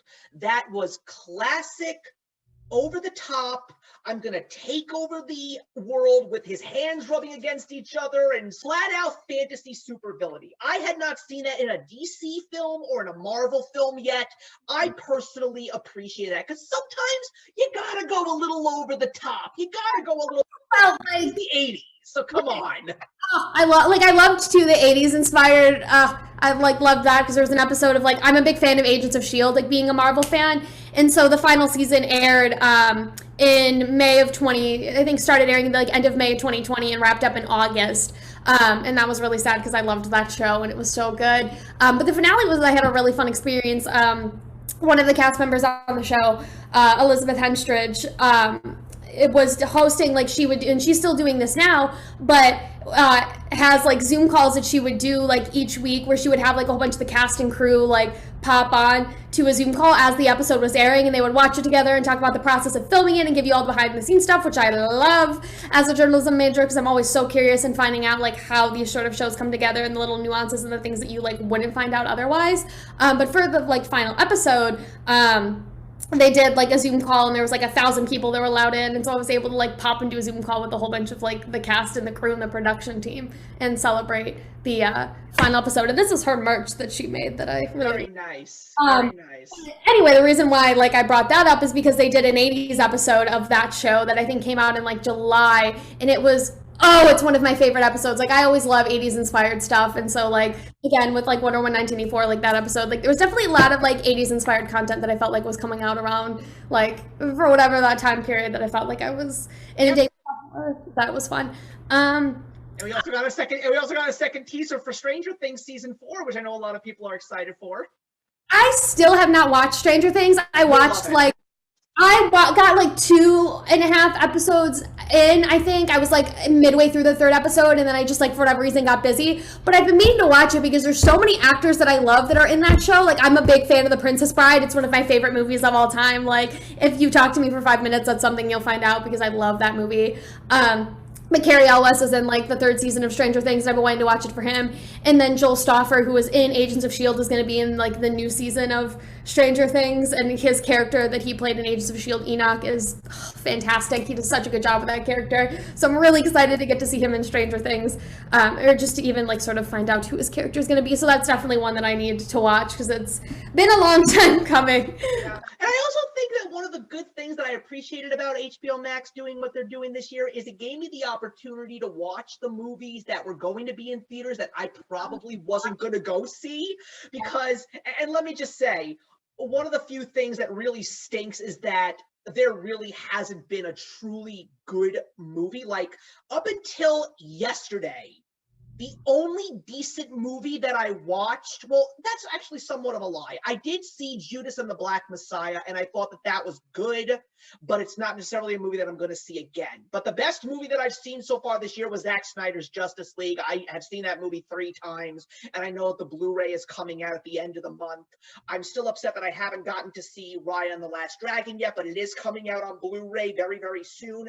And the same happened with Soul, which I'm so glad I finally saw because I thought that Disney's Pixar Academy Award winning movie Soul is one of the greatest Pixar films that has come out in years. But I just watched The Mitchells versus the Machines on Netflix. You need to watch that? I loved it. It was so good. So I'm definitely planning on watching it probably sometime this week. And one of the reasons why I wanted to watch it and I first found out about it is because I have 3 pugs of my own, and my mom is a big pug person. And so I found out about this movie because I follow Doug the Pug on Instagram, and my mom will pictures of Doug the Pug. And the owner of Doug, she's a graphic designer, and my mom is a graphic designer as well. So we'll have conversations, go back and forth, and been you could have done that with our dogs, but she didn't. And so when I found out that the Doug was voicing this pug and went through the whole process of recording his snorts and everything, I was oh, that's amazing. And I think Beck Bennett is also in it as well, and he's one of the SNL cast members, and I love SNL. That's definitely another one of the things that I've been doing. There's a lot of SNL cast members in this movie, by the way. Yeah, I've been watching a lot of SNL, and I think like as it was getting closer to like the presidential election, because a lot of their satire and commentary leading up to the election was just so good. And one of my favorite cast members, I think one of the things that like got me really excited about watching the show was one of my favorite cast members who's from the Chicago area, is now getting to play President Biden whenever they have him make appearances from time to time, which I was really excited about. So like I was super pumped when Maya Rudolph hosted because he finally came back as Biden and all of that, and so I've just have fun watching the episodes because like the comedy is just great. You know, a lot of times it feels like it writes itself because so much of it is just like so insane, everything that's been going on, and it's so fun, especially having friends that are like comedy majors at my school and everything. Like it's definitely something where I'll go and I'll talk with people and be like, some of it is just so real. The Mitchells versus the Machines has 3 Saturday Night Live cast members in it: Beck Bennett, Maya Rudolph, and Fred Armisen, and they're all great. Love all of them, so definitely is going to be on my list of stuff. But even though some of the movies that are new that I've watched that I didn't think were great, it gave me the opportunity to watch some movies that were very much related, because I decided that I wanted to watch Godzilla vs. Kong from the privacy of my own home, and quite frankly, I really didn't enjoy it. But I watched the 1933 King Kong, and that movie was gorgeous. That is a movie that is so way ahead of its time. It's known as the American Film Institute's 100 greatest films. It's like one of those movies you have to see before you die. You will be blown away by what they were able to do back in that year. And another movie that I saw, I don't know if you've seen this yet. Have you ever seen the movie When Harry Met Sally? That's definitely on the list of one of the ones that I need to watch, especially like that's not tell you. Films that I haven't seen that it's like, how have you not seen that yet? But I'm like, I have time, so I will. I am not a rom-com person. I will say that there is a rom-com here and there that I will enjoy. My wife actually showed me one of my personal favorites, and that's The Holiday. I think that's an adorable movie. When Harry Met Sally is a fantastic movie. I never imagined that I was going to love it as much as I did. Meg Ryan and Billy Crystal, and yes, the late Carrie Fisher is in that movie as well. They are all brilliant in this film, and I haven't even taken it off my DVR yet because my wife has not seen it. When I told her grandmother, when I went to visit her family during the Passover holiday, I told them I saw that movie, her grandmother just got elated. Like, she got so excited. I said, I promise you, your granddaughter is going to have seen that movie the next time you see her, and that's awesome. But look, I am just excited to know that by the time July hits, I am going to be going back to the theaters because that MCU Phase 4 trailer reel. Oh my God. I think I've watched it 50 times. The only person that I actually had physical contact with outside of my wife until I got vaccinated was my local comic book store guy. And last week, meaning this past Wednesday, when I went in, he was showing a whole bunch of people that trailer reel because they hadn't seen it yet. He's watched it about 500 times. I don't know how many times that I've watched it, but oh my God, when you see at the end, see you at the movies. Like, thank you. I am excited to get back to the movies. Black Widow is going to be my first theatrical release in 2021 that I'm going to see. I am so excited to go back and just see these gargantuan blockbusters. Oh, yes. I'm so excited for Black Widow for sure. I've already made plans with my friends to go and see it over the summer, I think, because we'll hopefully all be fully vaccinated by then. So that's definitely like one of the first, I'm not sure, I'm assuming that may be one of the first movies I go back and see in theaters. Either that or In the Heights. I know In the Heights is going to be on HBO Max, and I have HBO. Right. And so because I have DirecTV, and so that's like, again, I get it through my cable provider. So I could probably end up easily watching it on HBO Max, but there's a part of me that's like, I think that would be a movie that would be fun to see in theaters because it is like, a big musical, and there is, I feel like, like Lin-Manuel Miranda and Hamilton, because like Hamilton came out in July of 2020, and that was like a whole like thing that came on Disney Plus, and that came way earlier than I think a lot of people were expecting.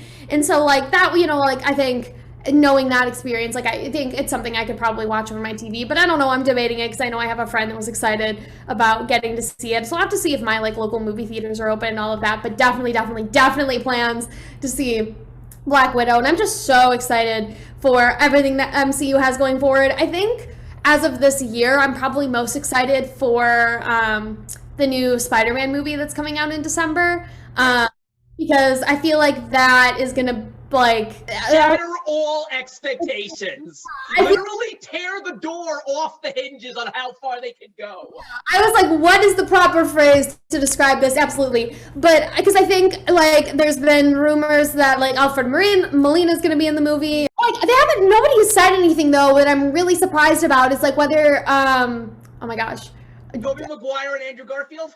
I know people have like mentioned that, and there have been rumors. I know Andrew Garfield just did an interview with one of my favorite A&E journalists, Joshua Horowitz, and was like comparing this whole situation of everyone being like, "Is he going to be in the next Spider-Man movie?" to like a game of like One Night Ultimate Werewolf, and he's like, "I'm not the werewolf," and had like this whole meltdown about it. And it was like, this feels over the top, man. I don't know if I believe you, but. I know, like, Jonah J. Jameson appeared, like, in the last, like, in the, like, end credit scene of Far From Home, and so I was like, is he signed on in the next one? Oh, yes, because I haven't heard anything about that. Like, nobody said whether he's going to be, like, a main character in the third film. Yeah. I feel like that's the first film. Well, obviously, like, Doctor Strange and the Multiverse of Madness, like, duh, but I feel like that's going to be the film that's really going to, like, kick off the multiverse in, like, and I just feel like the potential there, and I think, honestly, the one that brought the most people to tears, and I think the one that was the most emotional was Black Panther, Wakanda Forever. Great title. Great title. I prefer, like, I mean, I can't even imagine, like, you know, the first movie, like, did as well as it did, and it's an Oscar-winning superhero, like, film. Although, like, didn't Suicide Squad is also an Oscar winner, which is, like... Suicide Squad is an Oscar winner, and also The Dark Knight and Joker is an Oscar winner, because that is a crazy thing to say, that 2 actors won an Academy Award for their rendition of the Joker. That is a crazy thing to think.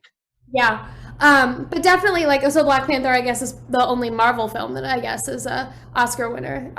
Just to sort of clarify that, because I know that was a big thing, like that film getting to like win Oscars as it did. So like that film being like the success that it was, I can't even imagine what the second film is going to be like. You know, and especially now that people are going to be able to go back to theaters, especially by the time that movie comes out, and how excited people are going to be. Like that is going to be so remarkable and special, whatever it is that they decide to do with that. So that's definitely one I'm looking forward to.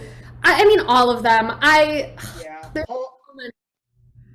It's just, I completely forgot about In the Heights. My wife really wants to see it, so we may end up going to see that in theaters. Now, some of my friends are still a little bit hesitant to be in movie theaters and even dining indoors, but I'm like, you know, now is the time to start getting used to this before everything goes up to 100%. But 2 of my very good friends, and I think we're going to be touching on that next weekend when we see them, we've all decided that if it's not going to be the sequel to The Murder on the Orient Express, because we all 4 saw that in theaters together, we've agreed that December 17th will be our very first movie outing to go see Spider-Man No Way Home together. But let me tell you something. The one movie in that reel that got me the most excited was the one that was shown at the very end when that big 4 shows up on the screen. 4. Oh, yeah. Fantastic Four! I love the Fantastic Four. Yeah, I finally got to watch the original Fantastic Four at some point in 2020, which was fun. I think like the one thing that like those movies, like they're not as bad, I think, as people claim them to be. I think, you know, I think I loved Chris Evans though as Johnny Storm. Oh, so good. But I know a lot of people are counting on Emily Blunt and John Krasinski being love that. As the 2, like, respectively, and I was like, I am so down for that, and I'm like waiting for them to make the announcement because I hope that they're able to get them, because like everybody. I gotta be honest with you. I was talking to the local comic book store guy that I speak to, and we both agreed that if they decided to bring Michael Chiklis back to play Thing, that would not necessarily be a bad idea, though they have to CGI the Thing up. They got to, because one of the few things that you probably don't know is there is a legendary fight that happened numerous times in Marvel Comics, and now we actually have a cinematic universe where it can happen. The Thing has got to fight the Hulk. We have to see that happen. The Hulk. I know that series is happening, and I feel like Mark Ruffalo is like, I'm still here if you want to use me. I've never gotten my own solo movie, but I know like Marvel and like Universal and there's Sony and there's all of these different players that are involved in this comic book universe. So it's like, what can't they do? Because I know like that was a whole big thing with Spider-Man. Like, God, remember that time period when we thought Spider-Man wasn't going to be in the MCU anymore? Oh my God, that was a crazy ground shaker. Yeah. And so thankfully that didn't happen. Like that was like, can't remember anything that trended on Twitter as long as that did. People were so upset, and rightfully so, because I feel like, I mean, like now that they've reached the agreement they did, that like this next Spider-Man movie, like I've mentioned, is going to be so good. I'm also excited for, depending on how the Loki series goes, Thor: Love and Thunder. I love Taika Waititi. There's a lot of potential there because of the fact that so much too. Like he's like, this is gonna be the best Thor movie ever. It is like, well, just the thing is, Russell Crowe has signed on to play Zeus, which only means that a very well-known Avenger named Hercules might end up showing up. But what people are very excited for is Christian Bale's character, Gore the God Butcher. Because the question is, because there has been in comic books a big baddie, this symbiote god called Null, like the end-all be-all of the Marvel universe. And Gore the God Butcher was the first time that we ever knew that there was a symbiote god named Null. So the question is he going to be carrying this big sword called the All Black? Does that mean Null is going to be the big baddie? Because some people seriously believe that the big villain in this new phase, especially now that we know that the end of Phase 4 is Fantastic Four, everyone believes it's Doctor Doom. And I am right now reading some brilliant Fantastic Four comics where Doctor Doom plays a major role. And I am just like, holy cow, Doctor Doom, what, wow, could this possibly be? But the other thing that I'm really curious about is you mentioned Black Panther Wakanda Forever.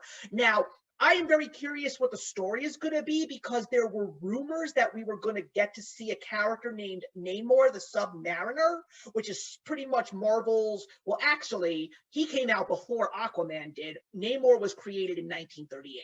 So the question is, if we see Namor, especially considering the fact that Scarlet Witch has now become the Scarlet Witch, does that mean that these two characters are going to officially begin dropping the teases for the mutants? X-Men, because the Namor and Scarlet Witch are mutants. Right, as I know a lot of people were looking at WandaVision and expecting like hints of X-Men, especially because they got Evan Peters to show up and play Pietro, and then they just ended it and he ended up being like Ralph Boner, and everyone was like, why? Like, yeah, I heard about that. I couldn't believe that. Terrible. Like I got to the end of it and I was like, no, this is just so like, why would you do that? So I feel like that's almost a joke. Like I feel like they're keeping us like hanging on, because we all know like that was clearly meant to be like an X-Men reference, a tie-in, even if they aren't going to give that to us yet. But I definitely expect to see the X-Men sometime soon, and it's all guys. I mean, especially now that Disney and Marvel, like all of them, are buying in different entities. Like the more more ownership that they get over these different comic book entities, the more they'll be able to pull in. And like, I mean, if we thought Infinity War and Endgame are big, like if they know that they're going to have to top that at some point, I think they're absolutely going to be able to, and it's going to be so exciting to see what they do. I hope so, especially with the Fantastic Four coming into this, and we already got some glimpses of, I think the cosmic universe is going to be opened up tremendously, because they're doing the show Secret Invasion. I seriously believe that with that happening and the Fantastic Four coming, I'm like, oh, the legendary Kree versus Skrull war, that is happening. I'm also very excited, to be honest with you, for the Marvels, because now that we know that Monica Rambeau is going to show up in it and Kamala Khan is going to show up in it, so I'm hoping that the TV show is good. I'm excited for She-Hulk because Mark Ruffalo is going to be in that show as well. I mean, I know that one day I'm going to see all these shows, but I'm just really excited to see all of that. I mean, there's also rumors that Charlie Cox is going to be reprising his role of Daredevil, and he's going to show up in one of the movies soon. And with Moon Knight coming out soon, you as an Agent of S.H.I.E.L.D. fan, I wouldn't be surprised if Ghost Rider is not too far behind. Oh, I really hope they bring. I mean, like that's the thing is like a lot of Agents of S.H.I.E.L.D. fans, like as Marvel has been announcing all these different things, are like, are the Agents of S.H.I.E.L.D. characters going to be brought into the MCU? Because everyone has been like, especially people who are Agents of S.H.I.E.L.D. fans, have been like begging for that, and I'm like, I would like to see it. I'm like, I just don't want to see our characters completely neglected because like Phil Coulson, like without Phil Coulson, we wouldn't have the Avengers, so he is due his respect, and so is all of the characters that like he introduced into that world. Like, because Agents of S.H.I.E.L.D. like used Ghost Rider, and so I was like, don't cast another actor, call Gabriel Luna and be like, we need Ghost Rider, and like bring him into the MCU. Like, use what you already have. Like, I know Falcon and the Winter Soldier just introduced I believe an individual who is supposed to be Madam Hydra, and that's a character that was introduced also in season 4 of Agents of S.H.I.E.L.D. Season 4 of Agents of S.H.I.E.L.D. is fantastic. It's so good. And so there's a lot of people who are like, Agents of S.H.I.E.L.D. isn't canon in the MCU, and I'm like, no, you're wrong. It's very much in canon. I mean, for crying out loud. A lot of times, but they also sort of go off and do their own thing, and I think the show personally was better when they weren't referencing the movies and like doing all of that. I just like those characters are so beloved, and like I would love to get to see them again in some capacity, but I'm also like, do I trust like other people who like didn't work on that show playing with those characters? I don't know, but yeah, we'll see how it goes. But again, I'm hopeful that there's like a much bigger plan in mind, and it'll be interesting to see how all of these shows like fit into the puzzle as we start to like move into the next few phases of the MCU. It's gonna be so much fun, especially going like that whole drought period where there like weren't any films. Like, yeah, that was weird. Happened in a while, so now suddenly getting all this content, and there's gonna be like Black Widow coming out, and then Shang-Chi. Yeah, Shang-Chi and the Eternals. The Eternals I think is gonna be huge, and that's gonna so. A lot of room. And then Spider-Man, and so it's like we had 4 MCU movies within just the second half of the year, and that's crazy. Yeah. And then that's including like the TV shows and everything else on Disney Plus. There's gonna be so much content that I'm so excited for. Yeah, and we're gonna get the new Suicide Squad movie from DC. We're going to get the 60th Disney Canon Classic at the end of the year in Kanto, which I want to really hear some more about. And we're also going to finally get the 25th James Bond movie. So the movies are coming back, and they're coming in full swing. And I'm just really excited to get back to a theater. And, you know, look, it's going to be a little expensive at the beginning, but I seriously think that when we are officially able to open up to 100% capacity, the showings will expand and the prices, I think, will definitely go back down. People don't think that that's going to be the case, but I really feel that people are going to pull themselves away from their couches, and they're going to want to go to the movies, and they're going to want to see these movies in the big screen, because I'm pretty sure that if I went to see Godzilla versus Kong on the big screen, even though I had no intentions, I'm pretty sure I would have enjoyed it so much more. I mean, look, I'll go see Space Jam: A New Legacy on the big screen. I'll see In the Heights on the big screen. I'm sure that they'll be great. And also, one of the other things that I did to entertain myself was I really started to expand on my comic book reading, because I will say that it was such a great idea to start collecting comics again back in 2019, because if I didn't have all these things to read, I think that the pandemic would officially destroy me, because my wife was very hesitant to go to shopping malls and go into indoor and outdoor dining spaces, because she was going outside to work, and she was encountering people outside of just me. But she also understood that, okay, my husband is still at home. He's not going to work. He's not spending time with friends. He's losing his mind. So I have to bite the bullet, and I have to do these things just so my husband can get some sanity in his life. And don't get me wrong, reading all these comics has been great because it's really gotten me an opportunity to take a look at the comic book community on YouTube. And there is an amazing group of people. I've learned about places like Comics by Perch and Thinking Critical and Comics Explained, which I referenced another time. And I even found out that comic book creators had their own YouTube channels that are doing their own Kickstarters for their own independent titles, because one of the few things that I'm very grateful for these people is I learned that there's a very interesting thing happening in the comic book community right now. A lot of people who want to start reading books that are in this area don't want to deal with the classic superhero formula. They want something new. They want something fresh. That's why manga is exploding in popularity. But I will say that I have read some good stuff. Like I held up this Fantastic Four comic. This is an amazing story. One of the other things that I'm really curious to see what's going to happen with the Fantastic Four is, will there be a friendship between the Human Torch and, yes, that's Spider-Man on the cover, because in this story, Spider-Man actually joined the Fantastic Four. Because here's an interesting thing you might not know. The very first issue of Amazing Spider-Man, way back in the 1960s, was him asking the Fantastic Four if they wanted new members.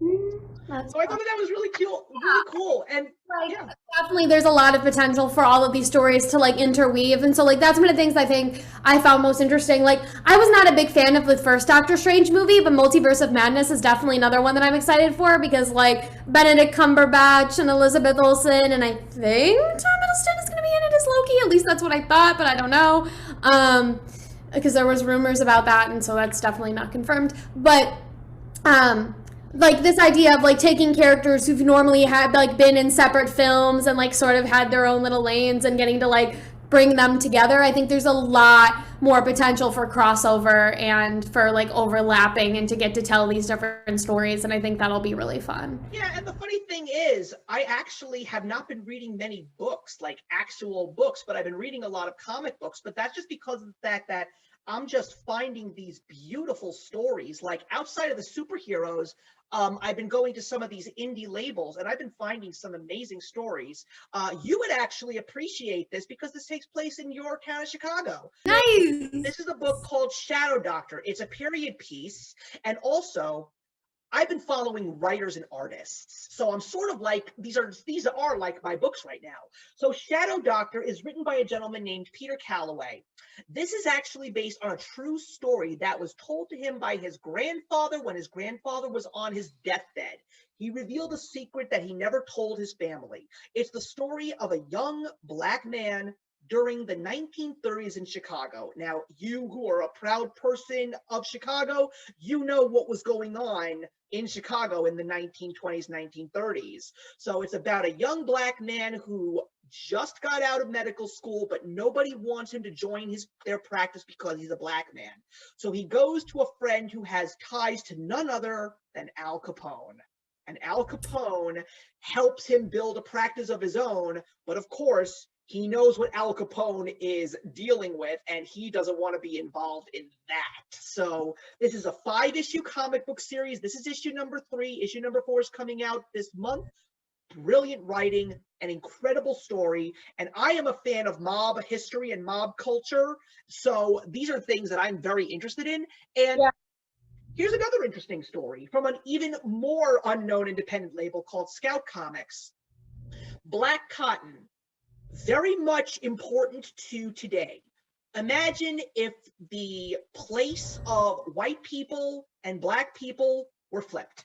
And this is the story of a Black cop that shoots a white girl, and this Black police officer is tied to one of the wealthiest Black-owned corporations in the United States.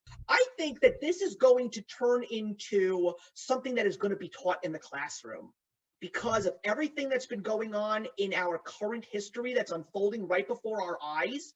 I think it's a very interesting thing to actually say, well, let's see what happens when the shoe is on the other foot. How do people cope with this? What kind of discussions could be had? I think that that's a very powerful thing to see. That's definitely, yeah, I'd have to ponder it. I have to see for myself reading it sort of what my thoughts are. I don't know if I can make any initial comments just from like your description, because I think like the subject matter like that is very touchy, and so I think exactly it takes like, I think it, depending on like, again, I would have to read it and see like how well the issue is handled, because I think that's something that could very easily be. Well, I will just let you know that it was very interesting because it doesn't really show the actual event take place. It's actually the hearsay of the crowds. It's the hearsay of what's going on in the media. So it's a very interesting thing because this is what we see every single day, unfortunately, in our nation right now. It's a terrible thing to know because with everything that started with the George Floyd murder all the way to the Stop Asian Hate campaigns, it's like that's what it is when you are someone that doesn't see all of these things firsthand and you're just trying to perceive it for yourself. So I like the fact that that's the approach the book is taking. Yeah. I think like, yeah, again, because the Black Lives Matter movement and like the whole a whole movement for like, you know, Asian American hate crimes, all of those rising, like those are such big issues. And so it's like cool to see a comic book doing that, because I think a lot of times people discount comic books as being like the superhero stories are being sort of limited. So it's nice to see that like those stories are being told. Yeah. There's a lot of interesting stories that are done, especially in the indie labels, but I cannot deny the fact that I do like to go back to my superhero worlds, and I am finally reading this, and I'm sure that you would very much appreciate this, but I am finally reading the source material. Nice. It's Infinity War. Now, look at this cover. Look at all of these heroes that were not featured in Phase 1. Imagine what it would have been like if they were all in that movie. Imagine. Yeah. Because you've got Wolverine, you've got Spider-Man, even though he was there. You've got Adam Warlock, who was only mentioned in a post-credit scene of Guardians of the Galaxy 2. Also, you got She-Hulk over here. You've got Mr. Fantastic. You've got Daredevil. So, oh man, I am just very curious to see how this story was originally dealt with in the comic books, so I could compare and contrast. Yeah. Yeah, so the final thing that I want to talk about is, you know, how do you think this pandemic has actually changed you as a YouTuber? What are your plans for your channel, if you had any at all? Yeah, I think for me, definitely like one of the things that hinges on my ability to create content is my ability to consume media. And so I feel like being a college student and being an RA, like my life gets busy. And so I always prioritize like classes and work over the YouTube, because it will always be there for me, like when I want to come back to it. And so like my reading has been pretty slow. I've only read, as of this year, 13 books, which is like an all-time low for me. Normally around like midway through the year, I want to be at like 30 books, and that just has not happened. But I think like in general for me, one of the things that I have done is like, well, I'm not making my own content. I'm collaborating with lots of other creators, which has been nice. So like getting to sit down with you has been great. And I'm friends with two other creators who were like I collaborated with last year when I sort of did my own series, Molly from Magical Molly and Bridget from gabbYAbooks, and we've been doing it's like creating so much different content together. There was a web series that we did called Caravan of Lies that Molly wrote, and so that was 6 episodes, and I got involved around episode 3 and was reading the stage directions for those episodes, and then I appeared on screen in episode 5 in one of the episodes towards the end, and that was really fun to get to be involved with that and get to like sit down with them over a Zoom call and like record those episodes and get to sort of be involved in telling that story, because it was really, really well written, and just Molly did a great job with that, and it was really fun to get to be a part of that project. And then on a monthly basis, Molly and Bridget host a Shakespeare book club called the Bard Book Club, and so their goal is to try to read like every Shakespeare play out there. And so I was involved with Julius Caesar like last March, and I was having to do it from home, and my Wi-Fi from home is not great. So thankfully, like once I got back to the dorm, I was able to pick up with them this year. And so we did like Romeo and Juliet this year, and we just did The Tempest, and I believe we're going to be doing As You Like It, although I want to make sure that that's correct. Because that's definitely there's a lot of Shakespeare plays that I've been wanting to read for a while, but I haven't gotten the opportunity to yet. So it's been nice to get to like sit down with them and get to do that, because it's so fun getting to read with a group of people. So yeah, As You Like It is what we're going to be reading this month, and we'll be doing that May 14th. and that's been fun to get to do that. And then the other thing that we've been doing is script readings of different movies every single month. So we just did in April Beetlejuice Goes Hawaiian, which was something that Molly was really excited about because she's a big Beetlejuice fan. Excuse me, my words. And we got a whole bunch of people to watch that call, and it was really fun to get to see all of the people in the comments getting really excited, and that was just really fun because a lot of people went all out with costumes and everything. And so this month we're going to be doing Twilight, which is going to be wow. Because I just like, again, we did The Princess Bride in March, which I was super excited about, and I went all out for that. And so we've done a lot of good movies. We did Shrek this year as well. And so it's been fun to get to sort of hop on like a Zoom call with a whole big group of people, and everyone has their parts, and it's just kind of like very fun. And, you know, it's not like we rehearse it at all. We just hop onto the Zoom call and you have your parts ahead of time and you can decide, you know, how much you want to look it over. And it's like been great to get to do that because it's been like my little form of social interaction to get to know, like, once a month I can hop onto a Zoom call with a big group of people and get to do these fun little things that sort of escape from like the work and the school and all of that. And so I haven't been able to create much content on my own, and I don't know if like I'm even like in the fall going to be able to do much because I'm going to be, again, as an RA, and I'll be taking 16 credit hours of classes, and then I'll be hopefully getting involved on campus with an on-campus organization, being like a group, like a campus leader for that. And then I'm going to be like an editor for my communication department newsletter, and then I'll be writing for my school newspaper. So I'm trying to, like, again, get involved on campus where I can, because I'm going to be graduating, I think, next year, which is a year early than I would have anticipated, because technically I'm only a sophomore, but credit-wise, I have enough credits right now to be a junior. So I'm trying to take advantage of the campus while I have it, because, you know, my YouTube channel is always something that I can come back to when I have time to. So it's kind of just exists on like when I have time to upload something and I'm feeling creative inspiration. So I feel like definitely it's been easy for me to neglect my YouTube channel, and I go through lots of phases with that, ups and downs, depending on when I'm available. And now probably would have been a good time for me to be able to film something, but I brought my tripod home because I was going to try to film when I went home after getting my second dose of the COVID vaccine, because I was going out to an independent bookstore because there was a like campus organization that wanted me to get some B-roll for an interview that I had done for them, and I was going to do that, and then I forgot to bring my tripod back home with me. So now I just have my camera, and I'm like have nowhere to set it up on, and I'm also getting close to moving out, so like a lot of my dorm is becoming more sparse. So it's definitely just like, you know, getting busier as it gets towards the end of the year. And so it's nice to be able to sit down and get to have these conversations, because definitely it takes a lot more time on my end to create my own content. But I have some things in mind that I want to do, hopefully at some point. It's just being able to make time for it and everything, because I know even during the summer I'm going to be doing a lot of training and preparation for the fall and taking a summer class. So it just feels like, again, like constant foot on that gas pedal. And so I'm hopeful that like once I graduate and I have a job, like I will have a steady schedule and I will know what my schedule will look like from day to day. And so then like YouTube will be something that I will be able to commit to on a regular basis, and I'll get to like do things more professionally with my channel, because I feel like I've spent a lot of time just for fun and for, you know, whenever I'm around and able to post stuff. I'm excited. I'm excited to see what you have in store for us. Well, I'm glad to see that you really have a plan in place, and that's wonderful. I mean, don't feel too bad about reading the amount of books that you've read, because I've only read 2 this year, so don't worry about that.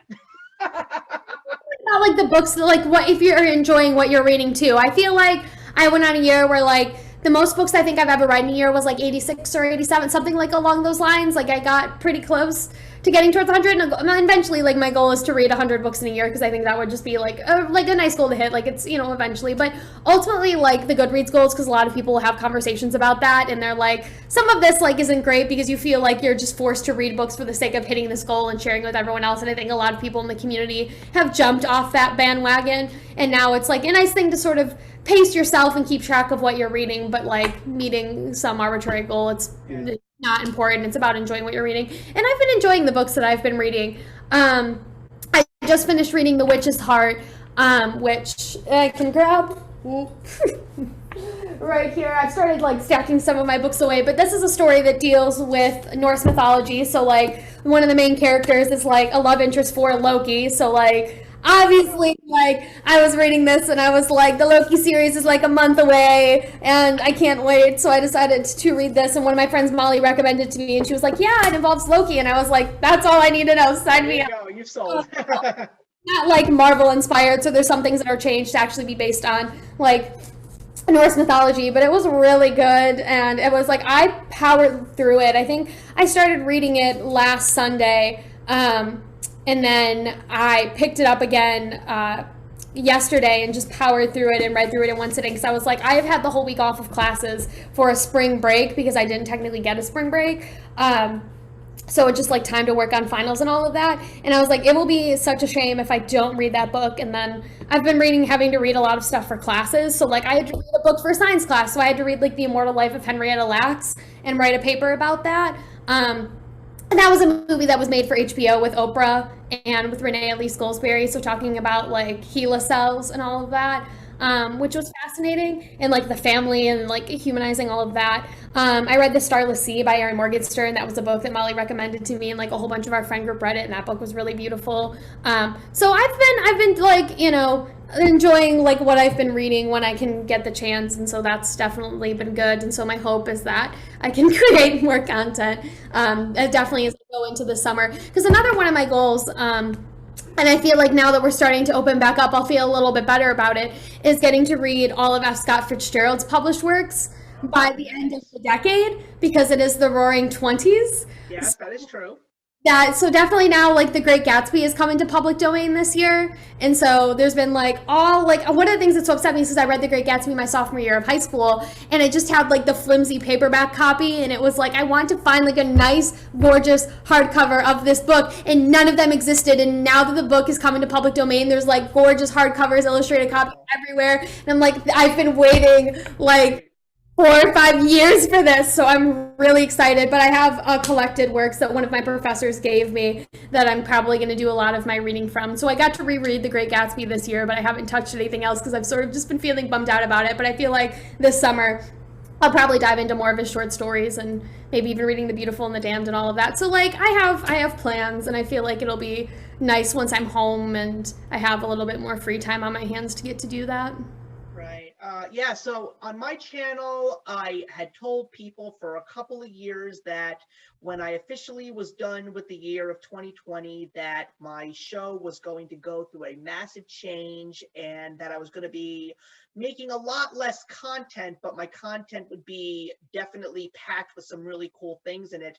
And one of the few things I decided to do was I wanted to make my channel a little bit more comic book oriented. So I started to make a comic book show, and I started it with two of my very good friends who are not YouTubers. So it was 2 videos a month. One was the recap of what happened in the past month, and the other one was a topic of conversation. We would do a topic like what's going on in the comic book industry, or here's a story that really you should read. Here is an episode that's dedicated to a character. Here's an episode that is dedicated to a writer or an artist. But it's been fun.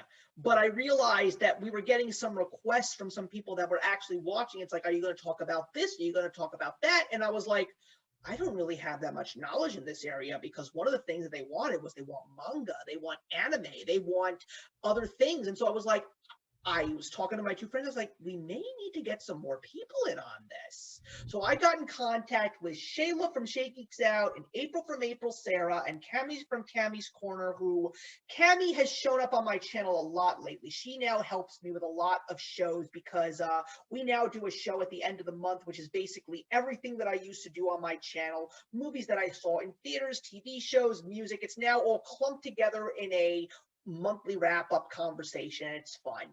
But I got in touch with these 3 women and I said, listen, do you guys want to be a part of this?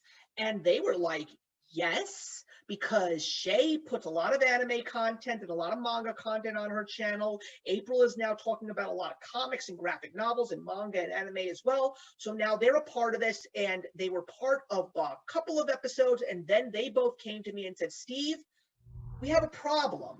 And it's the fact that you are the one that is doing all the recording and all of the editing. You're working too hard on this. They said, this could be so much bigger if we turn this show into a channel. and we will all give a part of our time to all of the work to make it what it is. So June 16th is going to be the pilot launch of the official That's Comical channel. That was the name of the show. There's going to be so much more content. We're going to do Lingo 101. If you want to get into reading, where do you start? We're going to have book to film comparisons. We're going to have film and TV show reviews. We're going to be bringing guests on. So there's going to be so much more content. And the most important thing is everyone is going to be pitching in. We're even going to be doing video games that are based on comic books and anime and stuff like that. So there's going to be so much to share and so much knowledge to gain from it. And I got to admit, I'm really excited about the fact that the choices that I decided to do and the chances that I took are going to look like they're going to pay off. And I'm just really excited to work with all 5 of these people, because these are people that I've known for such a long time personally and through YouTube. And we have meetings once a month, and they're always productive and fun. And I really feel that it's going to be very successful. But my channel will still be here, but I really feel that this is going to be a very big thing. And I think it's going to be exciting because of the fact that we all like this stuff, and we all want to share our knowledge, and we all want to learn something from it. So our pilot episode is going to be, how do we keep our collections in good condition? What are your tips and tricks? I think that's going to be a lot of fun. Yeah.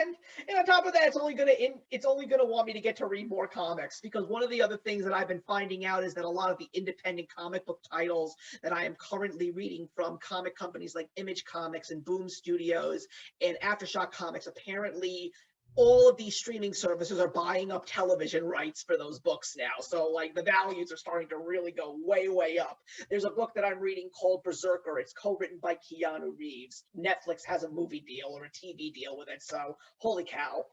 For comic books, you know, the teaser reel from MCU has really sparked a fire, because independent comic books are going to start making a very big splash in the traditional superhero world. And I think that that's something that is desperately needed, because people need to know that comic books are not just superheroes. Comic books are really good stories.